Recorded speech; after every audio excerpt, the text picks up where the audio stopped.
Hello everyone, আসসালামু আলাইকুম। Sourav build ট্রাভেলে নতুন একটি ভিডিওতে আপনাকে স্বাগতম। আজকে আমি যাব আমার চুল কাটতে। বলতে আমার মাথার চুল অনেক বড় হয়ে গেছে, এজন্য বাসা থেকে বাইরে পড়লাম চুল কাটার উদ্দেশ্যে।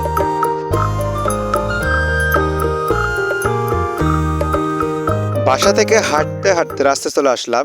এসে কয়েক মিনিট দাঁড়িয়ে থেকে দেখতে পেলাম যে কোনো ভ্যান আসতেছে না, এজন্য হাঁটা শুরু করলাম বাজারের উদ্দেশ্যে। আজকে আমার মূল টার্গেট থাকবে বাজারে গিয়ে চুল কাটা, এজন্য দেরি না করে হাঁটা শুরু করলাম। ওকে, হাঁটতে হাঁটতে পেয়ে গেলাম একটি ভ্যান। তো সেই ভ্যানে চলে গেলাম বাজার। আমাদের বাসা থেকে বাজার যেতে মাত্র 20 টাকা খরচ হয়। বলতে জনপ্রতি 20 টাকা পড়ে। আমরা সচরাচর 4টি বাজারে চুল কাটতে যাই। 1 বেলতলী বাজার, যা চিরিবন্দর উপজেলায় অবস্থিত। 2 শিমুলতলী বাজার, যা চিরিবন্দর এবং পার্বতীপুর দুটির মাঝে অবস্থিত। যশোর মোড়, তারপর রয়েছে পার্বতীপুরে অবস্থিত। এবং তারপর রয়েছে ভোর বাজার, সেটিও পার্বতীপুর উপজেলায় অবস্থিত। আজকে আমি যাব যশোর মোড়, যা পার্বতীপুর উপজেলায় অবস্থিত। ওকে, অলরাইট, বাজার চলে আসলাম। এবার চলে গেলাম সেলুনের দোকানে। গিয়ে যা দেখলাম, যত ভিড়।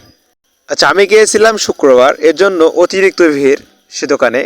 কারণ শুক্রবার অলরেডি সব স্কুল কলেজ বন্ধ, এজন্য অনেক ভিড়। অনেকক্ষণ অপেক্ষা করার পর, প্রায় 2 ঘন্টার মতো অপেক্ষা করার পর পেয়ে গেলাম আমার সিরিয়ালটি। কিন্তু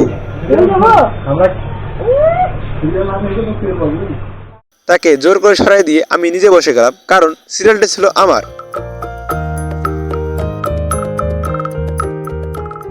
প্রায় আধা ঘন্টা ধরে চুল কাটার পর, শুধু চুলে কাটিনি, চুল কেটেছি এবং দাড়ি কেটেছি, সাইজ করেছি।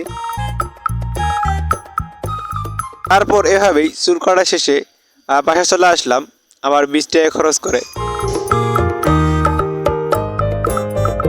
অলরাইট, আজকের মতো ভিডিওটি এখানে শেষ করছি। আমি সৌরভ, দেখা হবে নতুন করে ভিডিওতে। ততক্ষণ পর্যন্ত সুস্থ থাকুন, ভালো থাকুন।